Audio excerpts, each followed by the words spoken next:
Hello and welcome to the latest episode of the Online Warriors podcast. It's your boy Illeagle 86 back here with you once again with my good friends Techtic and Nerdbomber. Another Sunday recording. Guess who's back?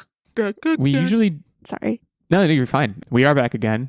Isn't it? What's the next line? Tell all friends. Isn't that one? Isn't that a line? Is it? Tell all your friends. I think so, maybe. Tell all your friends. We're back. We're recording again on a Sunday, an afternoon record. We usually do, this is inside baseball here, we usually do a Monday night record, but due to various circumstances, we're recording on an offbeat this week, and I think we're all the better for it. The energy is good. The sun is out. Probably not for much longer. Happy daylight savings. Ugh. I thought, not to already go off into a tangent, but I thought daylight savings time was supposed to be a permanent thing. And to be clear, daylight savings time is the good time where it's lighter longer into the evening. I never know.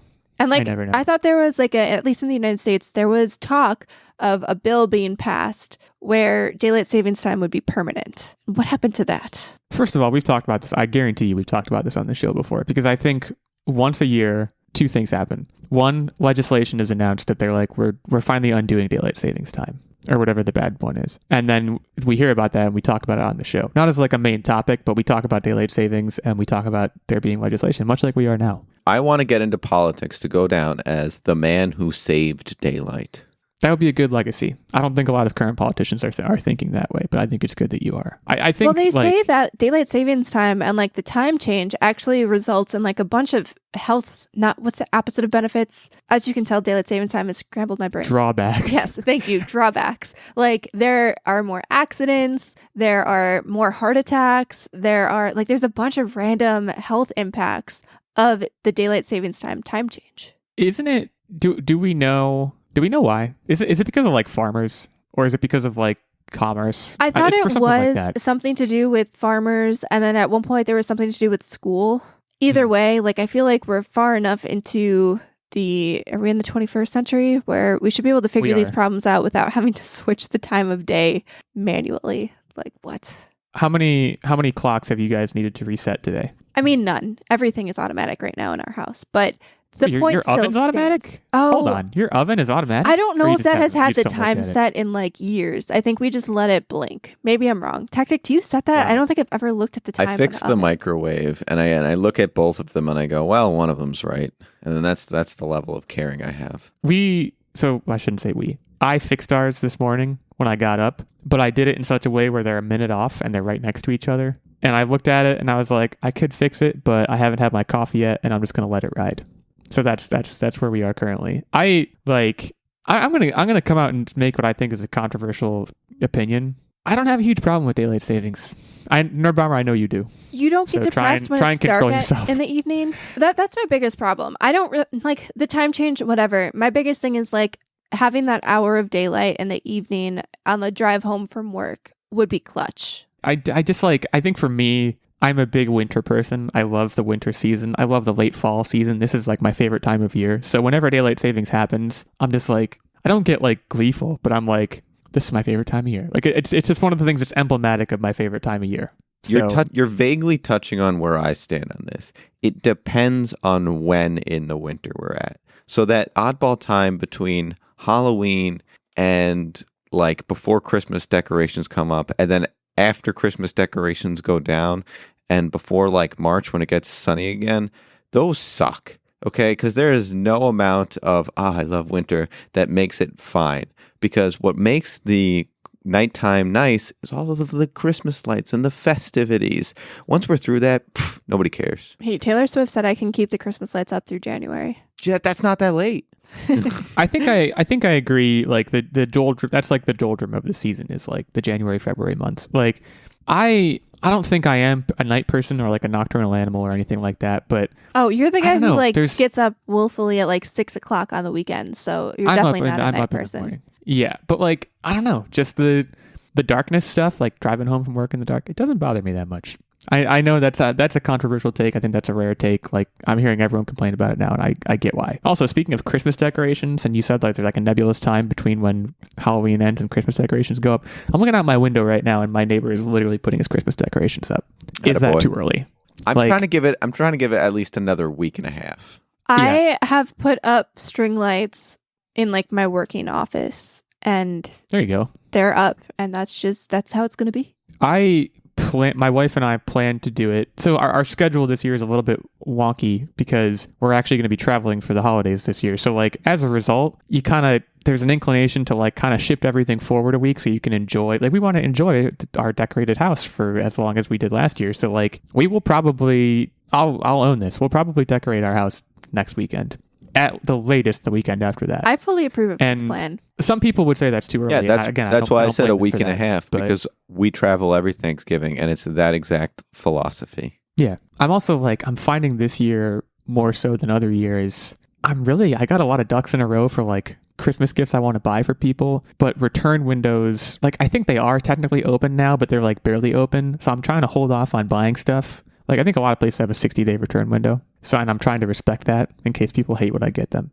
But I'm ready to go. That's the point I'm trying to make. I'm like, the engine's running and I'm ready to just dive into the holiday season. We have a few weeks to go before I can like formally do that without getting the side eye from people. But this podcast is a safe space. I can talk about it here. We have some stuff to get through today. We got a movie trailer, a show trailer, and a game trailer. The big three, a classic trifecta for the podcast. We're going to be talking about Ryan Gosling, who's currently, maybe you could argue, at the height of his powers. We're going to be talking about the MCU, which has been in the news a lot, and not for great reason. That's not really what we're talking about in the context of the MCU, but we'll talk about the latest show trailer. It just came out. It's getting a lot of buzz. And then we're going to talk about Nerdbomber's favorite game franchise, which... first of all, would you say that's a fair statement, Nerdbomber? I think it's up there. It's pretty close. Like, it might be closely tied with Mass Effect, but I think Kingdom Hearts definitely has like more childhood nostalgia. So it's probably, if I had to like square it down to one, probably Kingdom Hearts. Also, I also forget about Pokemon, but like Kingdom Hearts is up there. Let's start with Kingdom Hearts. So let's start with, we got a trailer for Kingdom Hearts Missing Link, which currently is in closed beta testing. You can be recruited to be a tester for this. This is a mobile game coming soon to iOS, Android. I believe it's coming January of next year. We got a trailer for this. First of all, I think this is the first time I've seen a game billed as, I believe it was GPS action RPG. Now, does GPS stand for like what GPS always stands for in that context? Like, is it basically just a way of them saying we're going to be using your location to like make the game? Yes, Pokemon Go meets Kingdom Hearts. It's definitely not Pokemon Go, but I think there's definitely GPS enabled things going on here, because they did make a point in this trailer to say like explore the world without leaving your couch, which I'm confused how like the GPS is coming into play, but it's definitely very like map and world based. And from what it seems like, as you explore the world or something like that, like you get fragments of Disney characters to use in battle. 100% not clear, but it looks like there's some element, merging real world location or at least a real world map with what's happening in this game, which is kind of an interesting take, because especially if you look at the after credits scene, I guess this is a spoiler alert for anybody who hasn't played Kingdom Hearts 3 yet, but the game has been out for a while. But there is, Sora finds himself in this world that's very reflective of the real world and Japan. And so I'm wondering if they're going to start tying now Kingdom Hearts as a franchise more into the real world. And this is kind of like the first step to do so. It's always been interesting to me. So like, worth noting, this has the classic Kingdom Hearts. There's Disney characters abound in this. Like we see Baymax, Simba, Ariel, bunch of others. Yeah, I agree with you, Nerdbomber, that like, they talk about the GPS and the world roaming elements, doing it from your couch. And Techtic, my initial inclination was what yours is, which is like, oh, it's Pokemon Go. But if you're on your couch the whole time, it's not exactly Pokemon Go, right? So it's a little bit confusing in that regard. Well, Pokemon Go, you could do a lot with it on your couch. I think it's going to be the GPS is going to give you, it's going to take the app from ordinary to extraordinary. It's just a little bit extra. Well, speaking of extraordinary, the trailer features a castle, and I'm looking at, if you go to like the Kingdom Hearts Missing Link webpage, it's just a big picture of this castle, which would not be, it's not structurally sound. It wouldn't be able to stand up in real life. It's we're talking about the video game world for sure. Like that architecture might not, there's like floating castles. There's, I don't know, the gummy ships that you build in the game structurally probably wouldn't be able to fly in real life either. It does look really cool. I do like the fact that this is an introduction of, new characters, a new storyline. It's supposed to be like the Lost storyline. At least that's kind of the vibe that I was getting from the trailer here.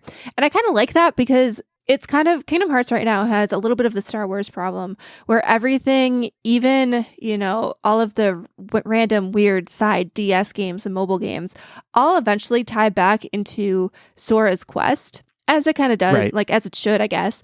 But it would be neat to see how other people, not necessarily linked to Sora and like the lore behind Kingdom Hearts as we know it now, like what is happening with those people? Like give us a story of, like I said, kind of like with Star Wars, it's a very vast universe. There's so many Disney properties. There's so many different planets in the Kingdom Hearts universe.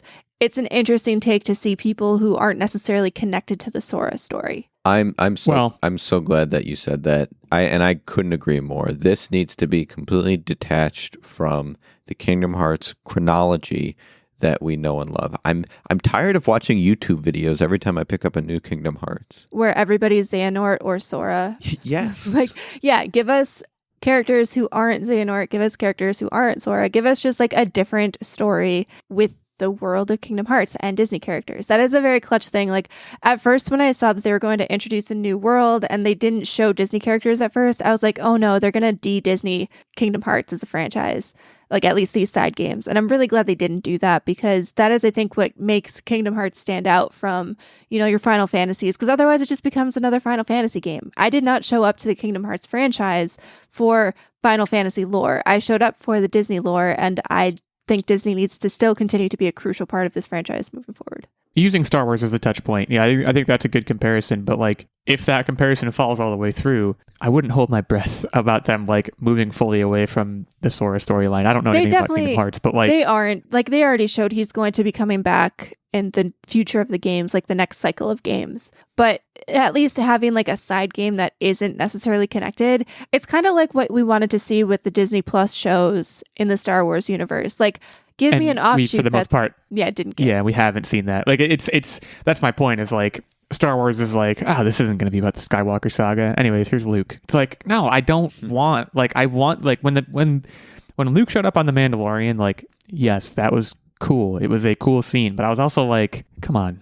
Like, even when Baby Yoda first used the Force, I was like, come on, no Jedi. Like, can you do one thing without Jedi? Like, I think that would be interesting to watch. It seems like they are fully incapable of doing that. You could make the argument that Andor has done it, and look how successful Andor was. Like, it's just, I don't know. That's a whole other topic in and of itself. But I would expect Kingdom Hearts to do much the same thing. Be like, this is a unique story that has all new characters and no links to, and then they're gonna like halfway through be like, anyways, back to business. And I don't know. That would be frustrating to me.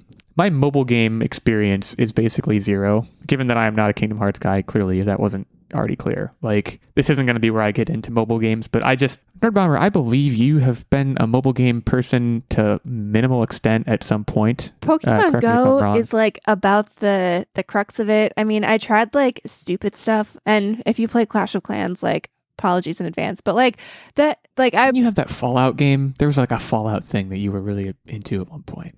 I like did play that, game? But I didn't play that on my phone. So that is the one thing. So like that game, Fallout Shelter, they ported that to consoles, and I think it was on the Switch. It was definitely on the Xbox because I was playing it on Xbox, I believe, but it was on PC. And I guess that is one thing that I'm very confused about. And I'm assuming, because this is only on iPhone too, this isn't on Android from what I can gather. No, this is on both. Oh, iOS is it? And Android. Yeah. Okay. Yeah. So I guess I just don't understand why you don't take the extra step and at least port it to the Switch. Like I struggle with playing things on my phone because right now I have the iPhone 15. My battery life is fantastic. But on my old iPhone, before I got this new one, I couldn't even like open Twitter for more than 5 minutes without my battery like having. And so why we're tying this to mobile, like I've never understood it. I don't get it. I've never understood it. And like, I think mobile games too, like it's, lest we forget, like back when Blizzard, people thought they were going to announce Diablo 4 and they'd announced a mobile game instead. And people were super pissed. Like no one is ever excited for a mobile game.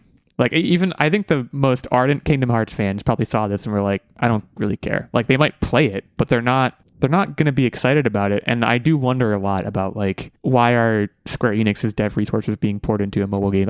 The answer is probably money and like microtransactions being in this game, or to some extent like that. I assume that's what the whole business model is, but it's not exciting, right? Like don't think it's going too far to say it's not exciting. Why I tend to agree with Nerdbomber in that this is going to be something completely disconnected is mobile games, I think they do have their place in the gaming community, but they are what I like to call disposable games. There's no real story to them. You can play them, you get tired of them. You're not really any better off. When I say better off, like emotionally better off. You're not left with anything when you're done playing them. You just uninstall it and move on to the next thing. And that's all this is going to be. They have their place. It's probably going to be fun, but like no story development, none. If I could play this on my Switch or my Steam Deck or anything like that, like I understand that takes development time, but how hard could that possibly be? I just feel like it can't be that hard. Well, the difference is mobile games, you're more likely to bank on microtransactions, whereas on your Switch, people are more boisterous about those things. Okay, then put it on Steam though. Like look at Marvel Snap. That started as a mobile game, but I think it's slowly starting, like it's on Steam at least. It's slowly starting to hit other console options. I don't know. I will never get behind solely mobile games that aren't, like if it's something that I can't just pull up. So like Pokemon Go is a good example of something I will pull up for like 5 minutes at a time. You know, I open it at a location, I look around for Pokemon, I take a gym, and then I close it, and I'm only playing it for 5 minutes at a time. I just don't know if our phones are at a place yet in terms of battery life and longevity where we can support like hour-long gaming sessions on a phone. And also like controls can't possibly be that good either. I don't know. Maybe I'm too old school and I just like a tactile controller, but that's just me. I think too a lot about like games, because we've seen games before come out that they're basically trying to do what Pokemon Go does.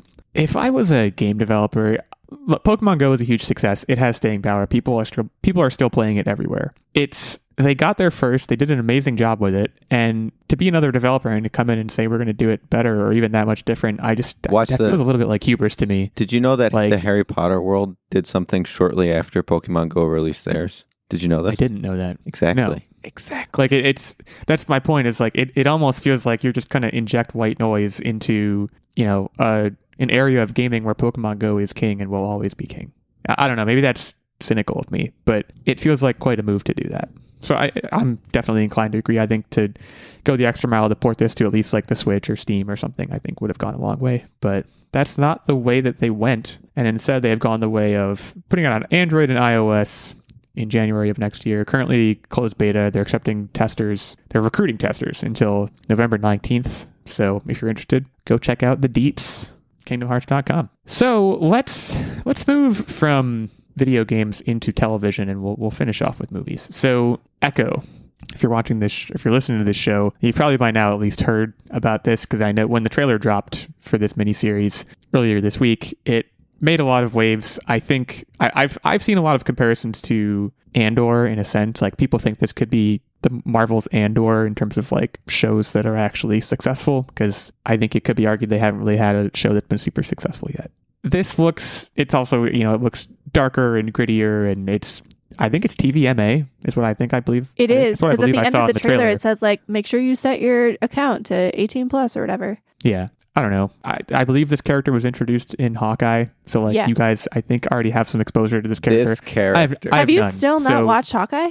No, I probably won't. 'Tis the season. It was, like I said, for you, I think Hawkeye would probably be the better one. Like if you don't watch anything else from the MCU moving forward, Hawkeye just felt very much Christmassy, and I think you would enjoy that this time of year. Marvel does actually a good job at making superhero movies. I agree with that. Once you add the element of superhero, it feels virtually detached from reality, and you almost guarantee it's gonna, there's this tie-in from this one episode of this one thing. But for whatever reason, with shows like Hawkeye, they manage to stay grounded and keep it very much on its own thing, because when it's not supernatural or superheroes, well, it can be, right? It's not this big cataclysmic event that is shaking around the world. Did they not, though? Did Hawkeye not set up the quote-unquote next Hawkeye? Well, yeah, Did it not introduce a character that's going to get their own show? Now, like, that's what bothers me, is the point that they're like always planning for the next thing. Like, I'm not going to watch that. I'm not going to watch this. I'm just done. Like, this looked fine. Like, if you go into Hawkeye, even like thinking it's a bottle episode, you don't care about the future of the MCU. It is just a really good, like, almost consider it a buddy comedy, because that is what it is. It's a buddy action comedy. Forget about the setup for the next phase of the MCU. They don't even know if they're going to do that anyway. Now they're planning on potentially bringing back Tony Stark and Wanda from the dead. Who knows? Yeah. Like, and Black Widow. Yeah. Like we don't know if they're going to move forward with that anyway. So if you just watch this and your proclivity for action movies that aren't supernatural, I think you would actually like Hawkeye. I really do. So, counterpoint. You know what else was supposed to be a buddy action comedy? No. Falcon and the Winter Soldier. So, but that's, again, that's where you're getting into superheroes again, because they have superpowers. This is not that. Does Hawkeye? I'm sorry, I'm being argumentative, but does Hawkeye not have superpowers? No, he's just a really good archer. Then you haven't been paying attention to MCU lore. Yeah. Hawkeye has superpowers. No, he does not. Give me a break. He doesn't. Look it He up. has super aim. He has super aim. It's not a superpower. He's just a really good archer. As is the new Hawkeye. They do not have superpowers. I promise you. It's semantics. It is not semantics. I think we are closely touching on what the contest requirements are going to be when Illeagle fails the trivia. Yes. I mean, and the sad part is he's going to enjoy it. Is, he's going to enjoy it. And you're going to have to make a react video, because last time we did this, there was no react video that could really like give our Patreons a little extra zhuzh. It's worth it. I know you're going to like it, and that's not even a great punishment, but I feel like that is a good punishment because you'll have to eat we crow. could physically have him watch it at gunpoint if we want to raise the stakes. I think you're very drastically overestimating the power that this show has for me to like it. Like I said, I just know your proclivity for cheesy action movies that don't feature superpowers. He's snickering because of the last time we did this to him where he had to watch something, and I bet you every time he secretly enjoys it. You're one of those people that are like, oh man, chocolate's terrible. I would hate to eat chocolate. Wink. Look, I will go into Hawkeye with an open mind if that is what the punishment is. I think you guys are also really not considering how much of a nothing thing Hawkeye was. Like, it came and went. No one even talked about Hawkeye. Like, we talked about Hawkeye. You guys did. I didn't hear anyone else say it was any. I didn't hear anyone else say it was any good. You didn't ask. Like, you didn't care about it. Okay, we're gonna do the Rotten Tomato test right now. The tomato meter. It has a 92. I'll save you the time. It has a 92. Tomimeter. Is that critics or regular people? Probably both. It looks like it looks like it's critics, but I'm on Wikipedia looking at it, so I'll actually have to go to the 88% audience 92. Score. You know what? This settles it. Hawkeye is a Christmas show, and anything it is Kingpin, Santa Claus. That's why they're releasing this next one. I think the reason why Echo has gotten the most positive reception out of any trailer that I've seen dropped from the MCU in a long time, basically since Hawkeye, I think. And I think the reason why is because, again, they're getting away from the weird multiverse bullshit. Like, it just looks like a grounded, gritty show, and there's no, like, you don't necessarily even need to know anything else about the MCU. You could drop into this show, have a vague understanding of, oh, Kingpin is a New York City Kingpin gangster guy, and not need to do any other homework. I'll commit to watching it if it's the punishment. There's no other way. It's watching. Keep in mind, it's watching Hawkeye and Echo. I don't know if that's fair. I don't know if you can subscribe me Hawkeye. 2 shows for a punishment. That seems a little heavy. If you want to subscribe me Hawkeye, that's your right as quiz winners. It feels like you go into, like, I am kind of over the MCU as well, right? But when things come out that don't look terrible or interconnected to some weird multi-dimensional multiverse nonsense, I will give things credit where it's due. And it feels like you're just at a point where you're like, if it says MCU anywhere in it, it's trash. Goodbye. Is that a fair assessment? I want to be clear here. Nerdbomber. Yeah, I won't deny that. I won't deny that, but it's because they made me that way. Like, be fair. Like, okay, but then how are you not that way with, like, the bajillionth Tom Cruise movie? Because they're not in a multiverse. It's a totally different thing. But, like, neither is Hawkeye, and neither is Echo. I want to be clear here too. Hawkeye Nerdbomber is MCU. not a hardcore Marvel fan. She's basically that one clip in that movie. I'm drawing a blank where he's like, "Fuck you, fuck you, fuck you. You're cool. Fuck you, fuck." That's accurate. It's just, I mean, I get the point that you're trying to make. You have to understand why I have not watched Hawkeye and why I don't want to watch Hawkeye. It's part of the MCU, regardless of whether it feels different or it is different.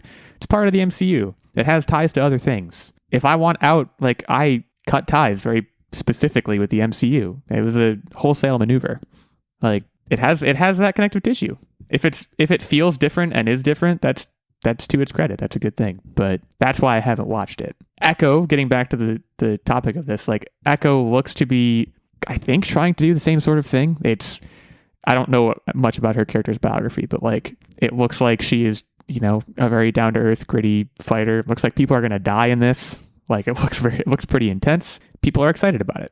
And I agree that relative to other MCU stuff and with the MCU and the current tailspin that it's in, it looks like it could be a breath of fresh air. Also love that all the episodes are apparently going to come out at once. I think that's a really good thing. Yeah, I don't think Disney Plus shows, like I think they've realized they don't have the clout anymore based on like everything that they've done across all of their different properties to release episodically anymore.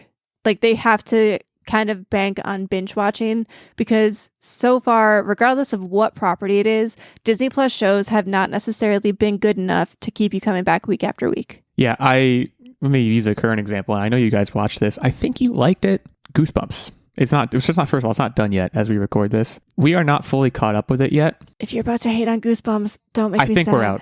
No, are you serious? How many episodes did you watch? I think we watched 5 or 6. I think we watched 5. Really? I think we're... And you're out. Interesting. At this point, we're committed enough where we might see it through, but like, man, I got some bones to pick with that show. We don't have to do that now, but there's parts that are good. Do you hate fun?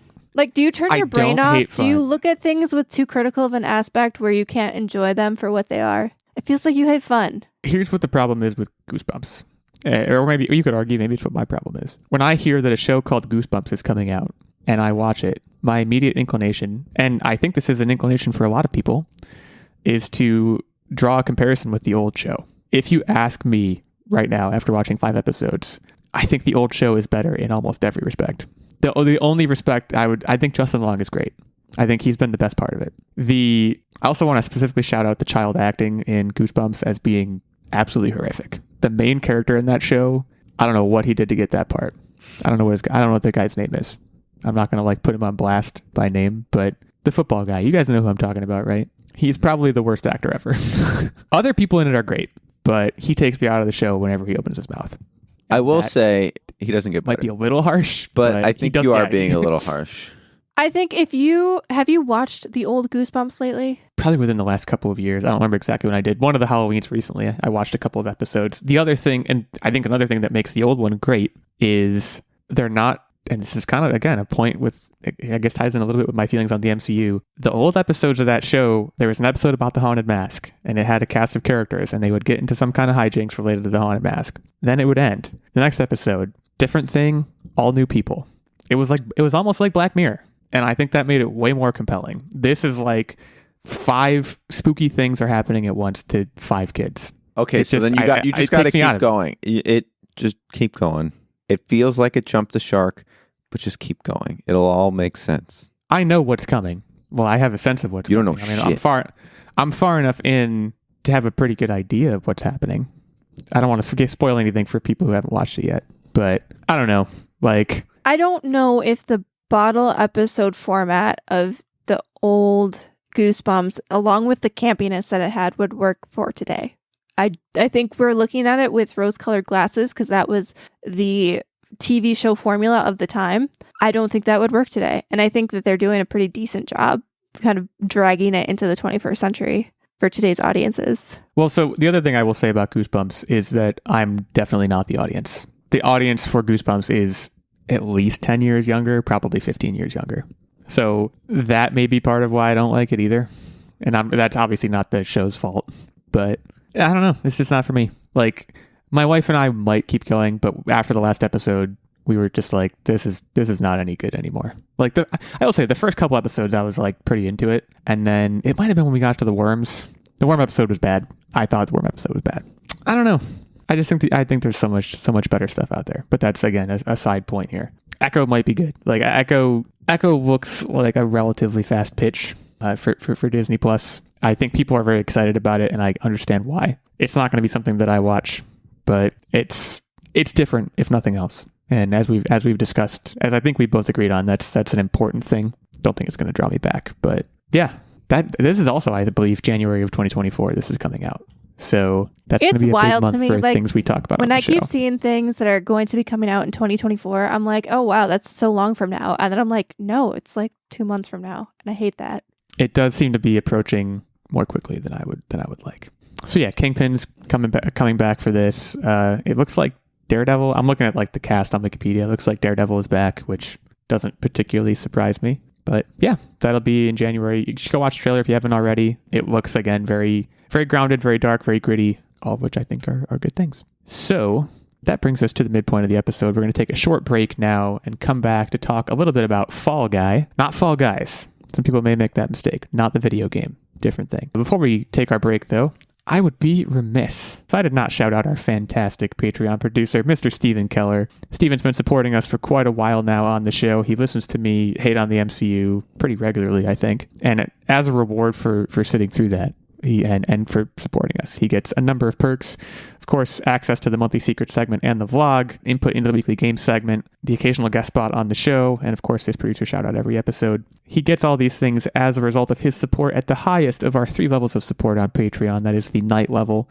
There is also a Squire level, which gets you access to the monthly secret segment and vlog, and a Page level, which gets you access to the monthly secret segment. For the details on any and all of those levels of support, you can head over to patreon.com/onlinewarriorspodcast. Say hi to us, say hi to Steven over there. Consider giving back to this show if you're enjoying what you're listening to. We'll take a short break now before we come back to talk about Fall Guys. So we'll see you in a minute. Looking for a podcast all about nerddom? Want a podcast with an emphasis on representation? The Nerd Alternative is the podcast for you. Join me, Ram. Me, Hassan. And me, Levi. 3 black British nerds tackling the pop culture we love and sharing why we love them. The Nerd Alternative, a sweet melting pot of all things nerdy.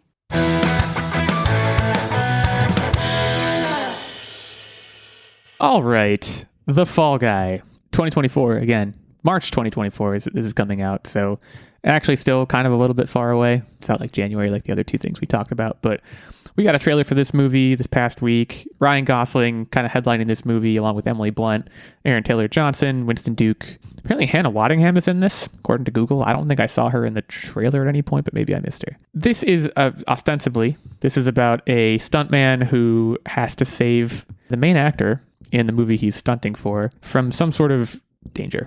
And also he is in love with Emily Blunt, who is the director. Yeah, I'm in on this. I thought this looked great. When I say watching Nerdbomber watch this was a experience in its own right, her face was an emotional roller coaster. So prior to watching this, we had talked about how where we believe action movies stands within the genre of movies, and my philosophy is you can have good action movies. It's really just the franchiseification that destroys them. But Nerdbomber's stance is action movies have really kind of become this situation of disbelief where it's just one guy beats the crap out of 27 guys, and it's super unlikely and kind of BS. Specifically, my specific opinion was that we're getting to a point with action movies where they're relying on crazy action sequences of dudes who are over 40 taking on fully armed, sometimes even armored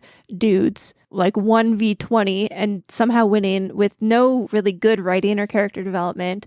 And they're skirting by on that. And it feels like the lowest common denominator in terms of filmmaking at this point. And I was very excited when we started watching this trailer that it feels like it's subverting that a little bit, but then about halfway through the trailer, it unsubverts. Yeah, and I was just like, come on. Which, I disagree that it unsubverted it. If anyone's going to have these, the fighting, I agree with, that it's silly, but, the over-the-top jumping off of these buildings, if anyone's going to do it, it's going to be the stunt guy. And that was fine. But it was specifically the moment I think where my face fell a little bit and I groaned was when he whipped 2 champagne bottles out of an ice bucket and used that to take on a circle of men. And I was just like, you had the opportunity to have a more grounded, funny, well-written action movie, and you had to do that? I have a strange feeling that we only saw just a tiny iota of that full scene, and that there was other things at play to help him. Because one guy doing all this like fighting out of nowhere with virtually no training, right? Because stuntmen, they're not really trained to fight. They're trained to make it look like a fight, which is a different thing. It's different. I think I'm not sure that's true. I don't know. But so first of all, let me agree with you. Like, I think that, like, as someone who has watched a bunch of the John Wick movies and liked them, like, those are a unique property because you go in knowing what you're going to get, right? You're going to get, like you said, not really much or any story. You're going to get him fighting his way through a bunch of guys in a very improbable way. But because of the way it's shot, because of the way it's coordinated stunt-wise, it's still super exhilarating to watch. I agree that this movie should not be that. I agree that I think Ryan Gosling's major strength, as has been revealed recently, is in his comedic timing and his comedic sensibilities. The first half of this trailer, I totally agree, looked more compelling than the second half. I think the first half of this trailer really leans a little bit more on, he's a stuntman. What are the ins and outs of that? He has a relationship with his director. What are the ins and outs of that? And then you get the action plot, which I totally agree takes you out of it. I think this should be, I'm surprised this is not a summer movie. This feels like a summer movie to me. Releasing it in March feels like an interesting move. But I'm excited for this, if only because of the pedigree of the director. So David Leitch is directing this. The thing he most recently did, which I think you guys saw and I saw, was Bullet Train, which Bullet Train was a very well crafted action comedy to me. I'm not sure it was particularly like memorable or lauded, but for what it was, like, let me give you another, like, I watched it on a plane. It was the best plane movie ever. I think Fall Guy would probably be a really good plane movie. It's not going to knock your socks off with story. That's probably not necessarily what it's trying to do, but I think Ryan Gosling can carry it. The extent to which they go full John Wick in the action scenes, I agree the trailer made it look like they're going to go full John Wick with it, but then at the end of the trailer, he's also like putting his bruised fist into the ice in a drink, which is, like, again, a very comedic beat that John Wick is never going to have. So I agree that I think the balance they strike there is critical. I'm not willing to give up on them striking the wrong balance. That's where I'm at. I mean, like, I'm still, this is probably the most excited I've been for an action or even action adjacent movie in a long time, just for the comedic timing and the upfront part of this trailer alone. So, like, I'm going to watch this because that gave me enough faith in the movie. My point is more so, I really hope they don't jump the shark too badly, because I don't think that's where the strength of this movie lies.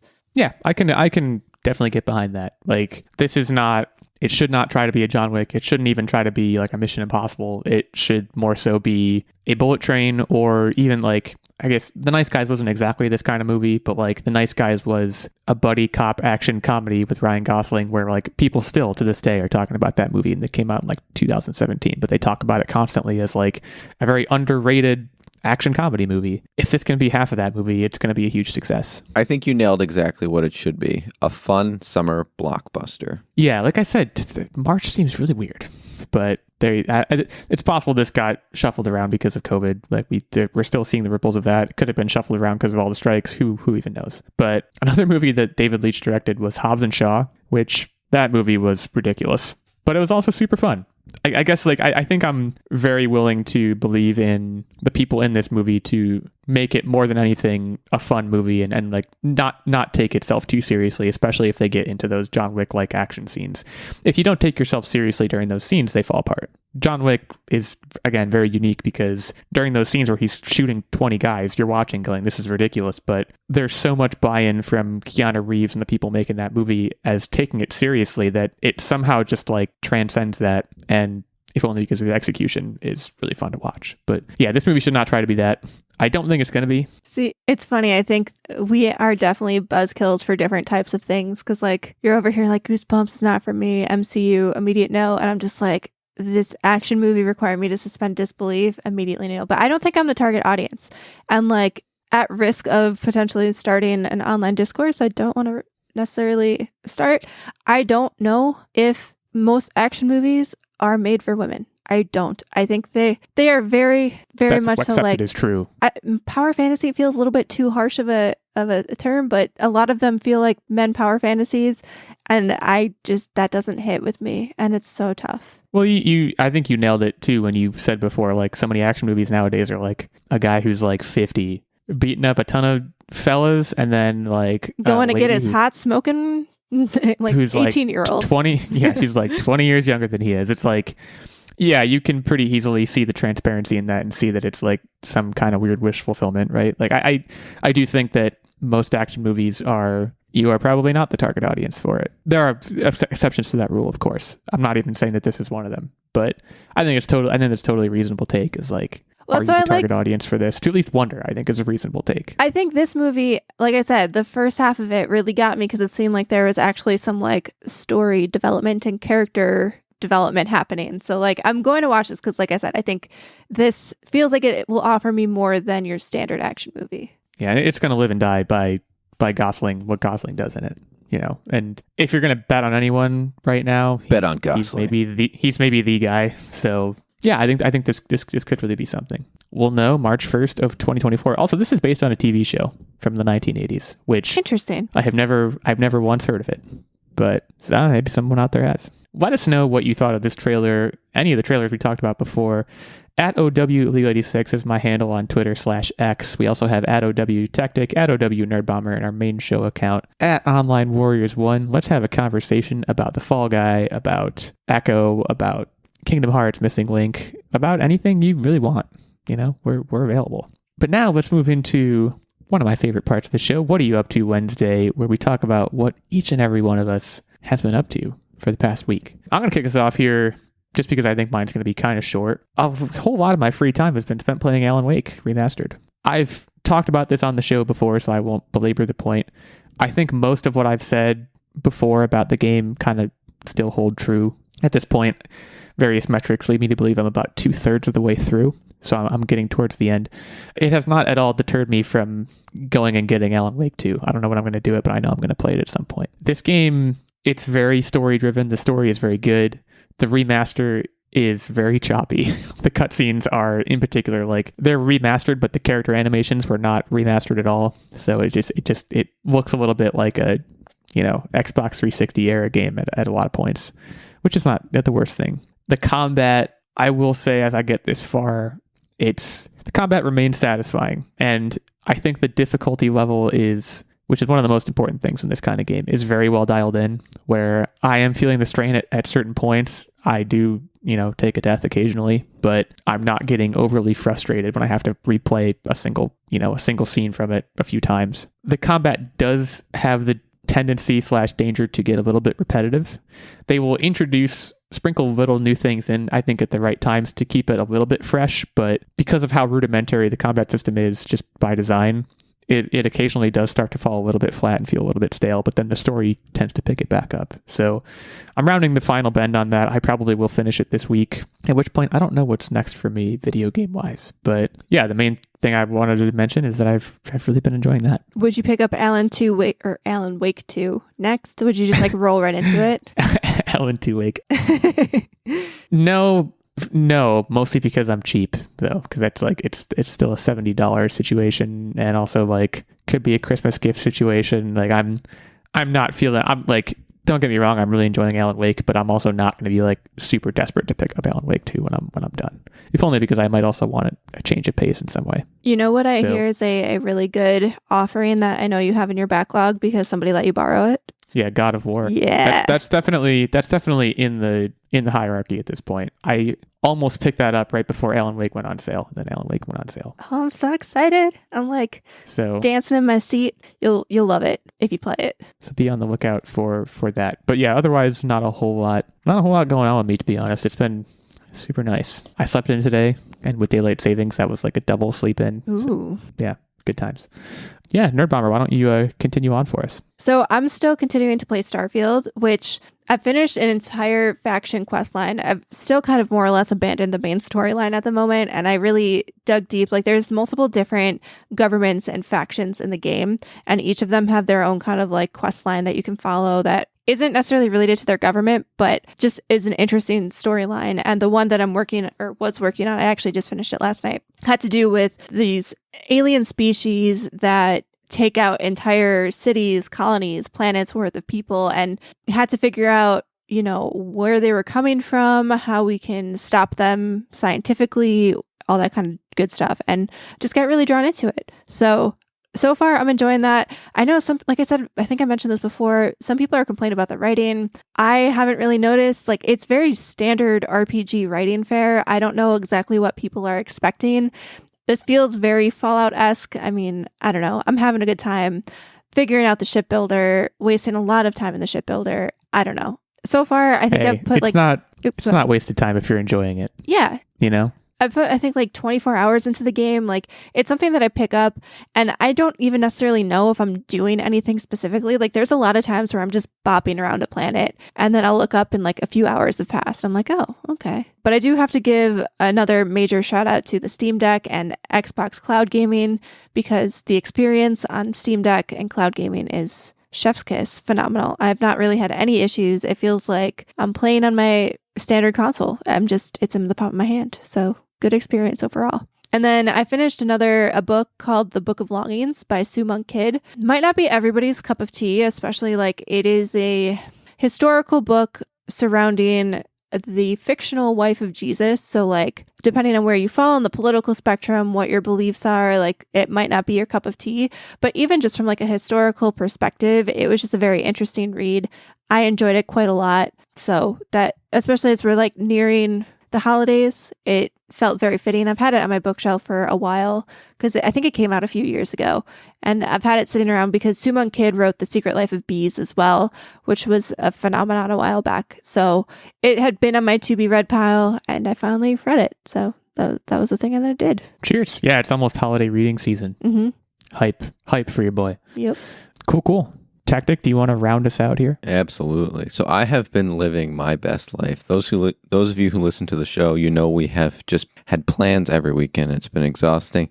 Not this weekend, guys. I played Spider-Man all weekend. Still loving it. It's a fantastic game. Might even rival Game of the Year, but there's more games that I'm trying to play while the weather's cold and we're getting through the rest of 2023. So TBD on that front. And also, I broke out the Bread Man. It's that time of the year where we break out the Bread Man and make homemade pizzas. Oh, Bread Man's back. Oh, yeah, it is. So, yeah, I made some dough, made some homemade pizza, and it freaking slapped. So, like I said, living my best life, Spider-Man, homemade pizza. What more can you ask for? Cheers, man. Happy November. Cool. Well, that brings us to the final section of the show, in which, if history is any indication, I will faceplant really hard in a quiz and be forced to watch Hawkeye as a punishment. So let's get to that. Obligatory record update. It looks like you guys are tied at 11 and 10. That's what I have written down. It's possible that I feel like I may not have recorded last week's properly because I thought that's what it was last week. But in any case, you guys are both at 11 and 10. Your boy, Illeagle 86, 9 and 15. It's Steven, 3 and 1. I will be taking on Nerdbomber this week to try and just save some face at this point. I think that's really my only goal because I don't think I can win. But yeah, Techtic, the floor is yours. Okay, so this week's topic is the sport of curling. This is the sport where you have curls for the girls. That's how you bring them to the ice. So I'm going to roll right Definitely into not. it. That's not what it is. But I appreciate this sentiment. So I'm going to roll right into it. When did the sport of curling actually originate? And we're going to have Nerdbomber go I assume, first. will go first. Yeah. Okay. In what year? I feel like this was like 1901. I don't know why I popped the 01 on there, but 1901. Boy, it's got to be earlier than that. That's what my gut tells me. I'm going to say, because this could be one of those things that could have like Native American origins or something. Indigenous people's origins, something like that. I'm going to go with like 1600. So you both busted. The winter sport of curling originated in Scotland and dates as far back as 1511. Interesting. Oh, But man, I have so many questions. Like, so we went curling somewhat recently, and one of the things that we learn is that they kind of like dapple the ice. How did they have the technology to dapple the ice like that? It was with primitive stones and a couple different materials, i.e. their brooms or whatever. But yeah, the Scottish figured it out. Interesting. Maybe they didn't dapple back then. Yeah, maybe they that was just like a learned later on. new development in the world of curling. Okay, so if you've ever seen some of these equipments involved, you could probably guess what the circumference of a curling stone is. What would you say it is? What's the unit? Inches. Circumference. Oh boy, I have to bust out my calculator for this one, actually. I'm going to say 30 inches. I'm going to use my +1 and say 31. The +1 was used to great avail. Each curling stone has a circumference of 36 inches and a height of 4.5 inches. Yeah, well played. I never get mad about the +1s when they're done well, because that's good gameplay. Good strategy. Okay, so curling has had a long history. When did curling make its Olympic debut? Well, I don't know about the Olympics, but I do know it made the Olympics. Yeah. I prefer the Olympics. Sorry to rag on you. I'm going to stick with my original answer, 1901. That's a good guess. Man, I think it was before that. But I also don't know how, the Olympics aren't even much older than that. That's the problem. 1700.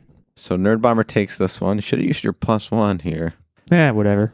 I'm here for a good time, not a long time. It's actually quite an interesting history. Curling made its debut in the inaugural Winter Olympic Games in France in 1924 before being dropped the following Olympics in 1928. Then they played it and they were like, this sucks. Then, it gets even more interesting. Then between 1932 and 1992, curling was only there solely as a demonstration sport to present awareness to the sport, but none of the points actually counted towards anything.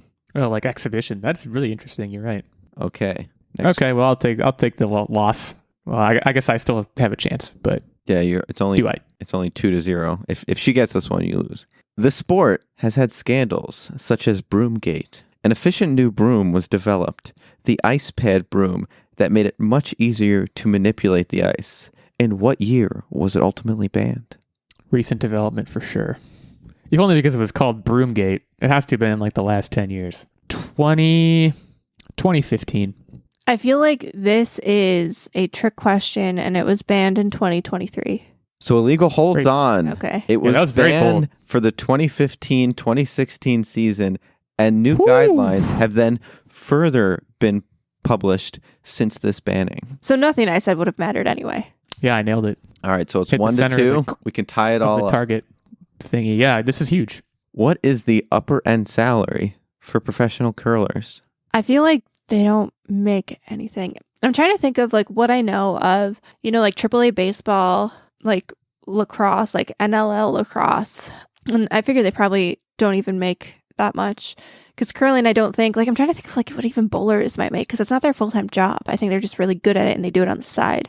But you also get subsidized by the Olympics, right? You can guess. I know. I'm walking through. I appreciate this. I appreciate the self-dialogue. $35,000. Not that much money. $35,000 and 1 penny. I see you. Okay. The good. +1 was used to great avail. We are all tied up. Professional curlers can make upwards of $100K. Oh shit! But on really? average, most make between $30,000 and $40,000.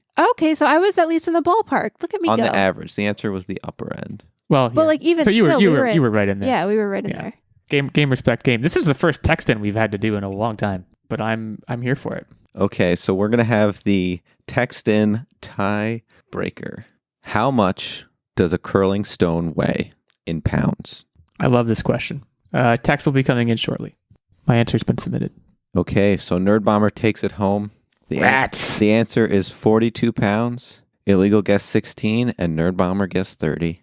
It's because I'm so strong. When I pick it up, it feels like it's only 16. It's because I'm curling so much that... Okay, I lost. What else is new? Well, that moves Nerdbomber to 12 and 10, according to the record that I have written down, which may be wrong. It moves me to 9 and 16, which certainly feels right. And next week, Nerdbomber will be hosting, and I will have another chance to save some face, as I said. In the meantime, we thank you all for joining us. If you want to head over to Apple Podcasts, leave us a review there. Let us know if you like the show, or if you don't. And go out, tell your friends. Go check out the Online Warriors backlog if you're new to the show. We got a lot of episodes up. So thank you all for listening. We'll be back with you next week. In the meantime, stay safe and keep on podcasting.